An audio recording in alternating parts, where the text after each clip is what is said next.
लोग ध्यान से सुनेंगे, दादा स्पष्ट करेंगे कि ठाकुर कौन-सा रास्ते पर बोले हैं चलने के लिए और कौन-सा जीवन हम लोग को जीना है, कैसे खाना-पीना है, कैसे रहना है। तो हरि कथा अभी सुनेंगे, तो अभी हम दादा को आह्वान करते हैं, श्री श्रद्धेय देव प्रकाश बनर्जी देव प्रसाद बनर्जी दादा, एसपीआर। जय गुरु दादा। जय गुरु दादा, जय गुरु। परम प्रेममय परम दयाल श्री श्री ठाकुर जी के श्री चरणों में, परम आराध्या जगत जननी के श्री चरणों में, परम पूज्य पाद श्री श्री वार्धा के श्री चरणों में, वर्तमान आचार्य देव के श्री चरणों में तथा अविन बाबू के श्री चरणों में असंख्य कोटि प्रणाम निवेदन करते हुए आज ऑनलाइन में युग ठाकुर जी का पुत्र पवित्र पंजाधारी कर्मियोगण एवं अमृत पथ जाति दादाओं माँ लोगों को यथायोग्य स्थान पर मेरा सश्रद्ध और आनंदित जय गुरु एवं प्रणाम। परम प्रेममय परम दयाल श्री श्री ठाकुर जी इस बार इस कली युग में आदमी का स्मृति शक्ति बहुत ही कम। अर्जुन के जैसा एक बार सुनाए थे गीता बानी, अर्जुन एक बानी भूल गए थे। फिर से पूछे तो भगवान ने बतलाया कि उस भाव फिर कैसे हमरा लाएंगे, उस भाव से हम बोले थे, इसीलिए हमको दूसरा बार दोहराने का कोई मौका नहीं है। तो कली युग का आदमी का एक बानी नहीं, सबे भूल जाएगा, तुरंते भूल जाएगा। इसीलिए ठाकुर जी क्या किया कि सारी बानियों को लिखे और लेखक के द्वारा लिखने के बाद फिर उसको पढ़ के सुनाओ बोल के सुनते थे। कोई गलती हो गया तो संशोधन कर देते थे और अपना देहांत के बाद अपना आचार्यों के रूप में ज्येष्ठ आचार्यों को बड़ा लड़का को बैठा के गए कि इसका सही ढंग से सही रास्ता में आदमी चले, इसका कोई विकृति ना कर सके। तो सही व्याख्या सही चलन होना चाहिए। आचार्य परंपरा के रूप में लिविंग गाइड लिविंग आइडियल हम लोगों को मिल गया। हम लोग इसीलिए जितना आदमी जितना अवतार महापुरुष आए इस धरती पे आज तक सबसे नसीबवान है सत्संगी लोग। आचार्य देव श्री बड़दा के पास एक दिन बैठे हुए थे। एगो जाड़ा का दिन था, सांप खेला दिखाएंगे बोल के एगो सपूरी क्या किया, दोनों बांक दोनों साइड में लेके जा रहे थे। बड़दा ने पूछा वो क्या करेगा, तो उसको बुलाओ। तो सपूरी के बोले क्या है इसमें, तो बोले सांप है, खिला दिखाते हैं हम। तो ले आओ। बड़दा का घर में ले आया और सांप एक एक करके झांपी से निकाल रहा है और एक एक सांप फां फां कर रहा है और डुगडुगी बजा रहा है और दिखा रहा है। किसी सांप एकदम सफेद, किसी सांप पूरा काला, कोई सांप नील वर्ण का, कोई बहुत कलर का मिला जुला। इस तरह एगो सबूज हरा वाला सब दिखाया। एक एक करके दिखाते दिखाते एगो बड़का झांपी में रख लिया। बोले इठो नहीं खोलेंगे। बोले क्यों, तो इसको फिलहाल पकड़ा गया है, इसका 20 दांत अभी तो टूटा नहीं, अभी किसी को काट लेगा तो मर जाएगा, इसीलिए खतरा है उसमें, वो नहीं खोलेंगे। तो बड़दा ने बोला अच्छा खोलिए ना, हम तो है ना। तो सपूरे वाला घबरा गए। बोले देखिए बाबू, हमको मत बोलिए, खोलने के बाद हम उसको पकड़ नहीं सकेंगे, हमारा जड़ी बूटिया जो है काम नहीं करेगा अभी उनके ऊपर, क्योंकि उसका पूरा विष डाल देगा किसी को तो मर जाएगा, हम भी मर जा सकता है। तो बड़दा फिर बोले अच्छा हम है ना, खोलो ना। तो क्या किया, किसी तरह खोल के दूर से भाग गया घर छोड़ के और पूरा सांप फां करके निकाल गया। एकदम पूरा जितना वहां घर में घूम रहा है और सब दौड़ के भाग रहा है, बाप रे मायरे करके। बरदा ने तब चौकी पर बैठे हुए थे, उन्होंने धीर कदम से निकला और सांप को पकड़ा, पकड़ के अपना गला में बांध लिया। तो सबको आश्चर्य हो गया, इसका 20 दांत अभी तक टूटा नहीं, फिलहाल पकड़ा गया, इतना विषधर है, इतना बड़ा है, जो सापुरे उसको पकड़ा है वही डर के मारे दौड़ दिया, भाग गया, और आप उसको बिना कुछ पकड़ के गला में लपटा लिए मतलब। तो उनका लड़की था, वर्दी वहां पे थे, तो बोले पिताजी वो अभी डांस देगा, अब वो हानि कर देगा, उसको छोड़ दीजिए, विषधर है। तो बहुत प्यार से दुलार से बरदा ने उसको हाथ से दुलार करने लगे और बोले तुमको सब कोई हिंसा करता है, तुमको देखने से ही सब मारने का भी सोच लाता है, तुम में भी इतना प्यार है, तुमको कितना आदमी प्यार नहीं करने जानते हैं तुमसे, तुम्हारा यही मन का दुख है। उसका माथा में हाथ देके दुलार कर रहा है और यही सब बोल रहे हैं। तो बोले अरे सांपे से बात करता है, और सांप बेचारा एकदम चुपचाप माथा नीचू करके प्रेम ले रहा है आराम से। सब कोई देखा, वर्दी को बोला तुम्हारा गला में दे दें, तो लोगड़ी बाप रे नहीं।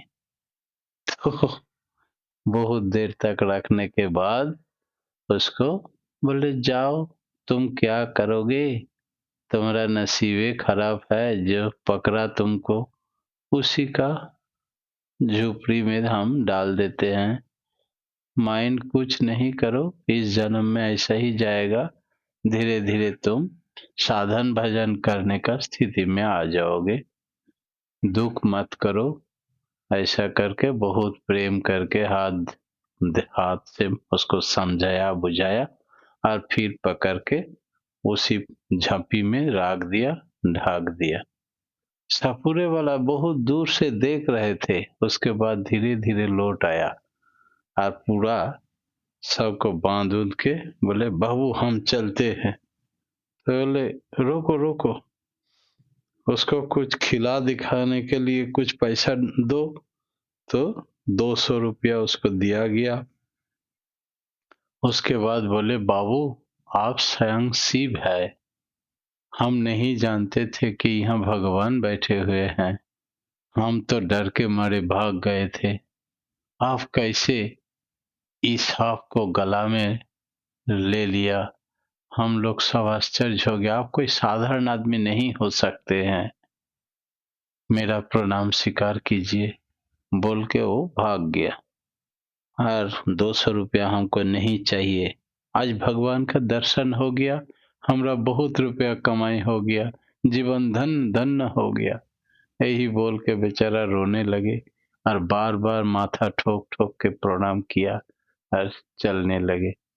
जबरदस्ती बरदा ने बोला जा उसको जाके पकेट में घुसा देना 200 रुपया। 200 रुपया दे के आया, उसके बाद वो चला गया। जितने लोग हम लोग थे उसमें से प्रफुल्लदा थोड़ी देर बाद बोले बरदा अब है ही कौन, ये हम लोगों का पूछ है, सबका पूछ है। तो बरदा ने बोले मेरा ठीकू जी कुछ ठीक निकालो, देखो तो हम कौन है। तो निकाला गया, लाया गया। उसके बाद बोले विश्वम्भर बोल के एक पंडित है काशी में, दिन भर में एक ही ठीकू जी का विचार करता है जन्म कुंडली का, उसमें वो 1001 रुपया लेता है, उनके पास हम लोग ले चलें, वही विचार करके देखेगा आप कौन है क्या है। तो ठीक है जाइए। तो प्रफुल्लदा ने और एक आदमी ने दोनों चला अब काशी धाम जन्म कुंडली लेके बरदा का। जब वहां पहुंचा रात भर ठहरे गंगा का किनारे और पंडित जी का कुठिया एकदम सुबह जिसका मुंह दर्शन करेंगे गंगा स्नान करके भोर 5 बजे, 4:30-5 बजे, उसी का काम होगा, दूसरे का नहीं लेंगे। एक ही तो बनाते हैं। तो ये लोग रात भर उनका बरामदा पर सोए हुए हैं। जैसे सुबह स्नान करके लौटा, तैसे ही लोग बोले, पंडित जी प्रणाम, हम लोग देवघर सत्संग से आ रहा है, हम लोग का एक जन्म कुंडली लाया है, आप इसका विचार कर दीजिएगा। तो वही विचार करने के लिए जब गए तो देखे कि पंडित जी ने असनी करके बैठा और बहुत प्रेम से प्रणाम करके जब खोले जन्म कुंडली, देखते रहे और रोते रहे। बोले भगवान, आप आज मेरा परीक्षा लेने के लिए भेजे इन लोगों को? हम तो आपका दास है, हम पंडित नहीं है, सबका पंडित का पंडित आप ही है प्रभु। तो आपका जन्म कुंडली हम कैसे बनाएंगे? हम में उतना क्षमता नहीं है, हम कोई भगवान नहीं है। यही सब बोलने लगा। अच्छा, ये भगवान कहाँ विराजते हैं? पहले सत्संग देवघर में, कृपया करके हमको मिला दीजिएगा, उनको एक बार प्रणाम करेंगे, दर्शन करेंगे और कुछ नहीं करेंगे। चलो हाँ, मिला दे सकते हैं। चलिए तब जन्म कुंडली नहीं बनेगा, ये स्वयं शंभु है, शिव हमारा लीला करता है वहां पे, और स्वयं शंभु का जन्म कुंडली बनाएगा इस धरती पे कौन पंडित है? वो पंडित चला इन लोगों के साथ, आया सत्संग में, साष्टांग प्रणाम करके माथा ठोक ठोक के रो रहा और बोल रहा है, हे प्रभु, तुम मनुष्यों के रूप में यहाँ बैठ के लीला कर रहे हो, स्वयं शंभु मेरा प्रणाम स्वीकार करो। तुम्हारा ये शिष्य लोग कितना भाग्यवान है, प्रभु का लीला दर्शन कर रहा है, संगी साथी है। हमारा भी जीवन धन्य धन्य हो गया। प्रभु का शिला मूर्ति तो हम देखे, लेकिन यहाँ पे आके देखे तुमको मनुष्य के रूप में। हमरा आंखें, हमरा बदन, हमरा मन सब शुद्ध हो गया। इतना बोलते बोलते रोते रोते बेचारा बोले, प्रभु हमको विदा दिया जाए, अब हम चले। तो बोले, ठीकू जी का क्या हुआ, जन्म कुंडली का विचार? बोले, हमसे संभव नहीं, सिर्फ हम नहीं, दुनिया का कोई ऐसा व्यक्ति नहीं है जो भगवान का जन्म कुंडली का व्याख्या कर दे। वो स्वयं शंभु है, इनका जन्म कुंडली का व्याख्या करने वाला अभी तक जन्म नहीं लिया। प्रणाम करके चले गए। वरदा ने बोला, विश्वंभर पंडित को 1001 रुपया दो। तो दौड़ते दौड़ते गए, बोले, पंडित जी ये तो आपको रखना होगा, मेरा प्रभु का निर्देश है, आचार्य देव का आदेश है। बोले, नहीं, हम नहीं ले सकेंगे, हम कामे नहीं किया तो हम कैसे लें? बोले, नहीं नहीं, ये तो निर्देश है, हम लोग को लेना ही पड़ेगा। जबरदस्ती उनको दे के आया। पंडित जी लिया और बोले कि मेरा जीवन धन्य हो गया। हम लोग सोचने लगे, हम लोग कौन आचार्य मिला, कैसा गुरु मिला, हम लोग कितना नसीबवान है सत्संगी लोग। सबका सर्विक कल्याण कामना करते हुए मेरा प्रवचन यही समाप्त करता हूँ। जय गुरु।